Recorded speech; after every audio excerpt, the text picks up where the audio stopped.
এইকেইদিন সমগ্ৰ অসম জোকাৰি যোৱা এটা ঘটনা হৈছে চুমি বৰাৰ কাণ্ড। য'তেই খোলা যায়, ফেচবুক খোলক, ইউটিউব খোলক, ইনষ্টাগ্ৰাম খোলক, চবতে মাথোন চুমি বৰা। আনকি টিভিত নিউজটো খুলিবই নোৱাৰি, কেৱল চুমি বৰাহে চুমি বৰা। চুমি বৰাৰ স্কেম, চুমি বৰাৰ হাজবেণ্ডৰ লগত স্কেম কৰিলে, তেনেকুৱা বহুত ঘটনা আহিছে।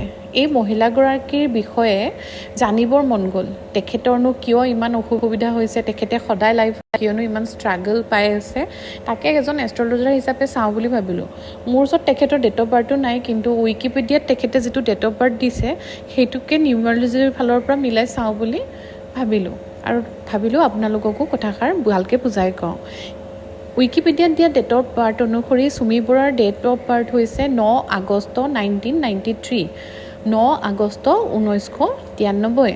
আৰু তাৰ ডেট অফ বাৰ্থখিনি যদি লচুগীতত ভৰোৱা যায়, মানে তেখেতৰ ডেট অফ বাৰ্থৰ নাম্বাৰ্ছখিনি যদি লচুগীতত ভৰোৱা যায়, তেতিয়াহ'লে আপোনাৰ লচুগীতখন এনেকুৱা ধৰণৰ দেখিবলৈ পোৱা যায়।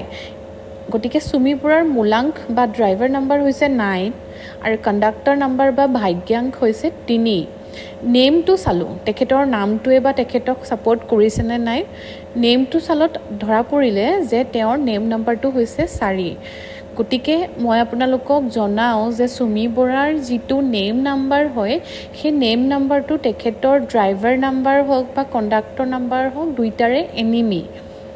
গতিকে তেখেতৰ নামটোৱে তেখেতৰ শত্ৰু, সেয়েহে তেখেতে ইমানখিনি প্ৰব্লেমৰ সন্মুখীন হৈছে।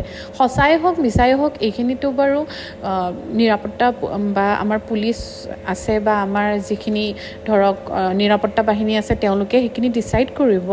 সেইটো বিষয়ে একো কমেণ্ট দিবলৈ নাযাওঁ, কিন্তু তেখেতৰ নামটোৰ কাৰণে তেখেত ইমান বিপদত পৰিছে, এই কথা এষ্ট্ৰলজিৰ মতে, নিউমাৰলজিৰ মতে প্ৰতিপন্ন হ'ল।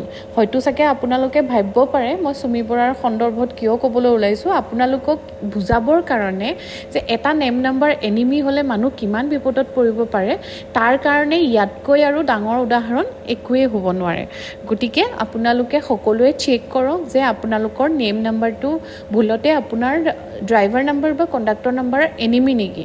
যদিহে এনিমি হয়, আপুনি এতিয়াই চেঞ্জ কৰি লওক। তাৰ কাৰণে আমাকো যোগাযোগ কৰিব পাৰে বা বেলেগ এষ্ট্ৰলজাৰো সহায় ল'ব পাৰে। আৰু চাওক, এই বস্তুবোৰে যদিও ক্ষুদ্ৰ হয়, কিন্তু জীৱনৰ প্ৰেক্ষাপটত বহুত ডাঙৰ প্ৰব্লেম সৃষ্টি কৰিব পাৰে। সেইকাৰণে সাৱধান থাকক আৰু আনকো এই বাৰ্তাটো প্ৰেৰণ কৰক।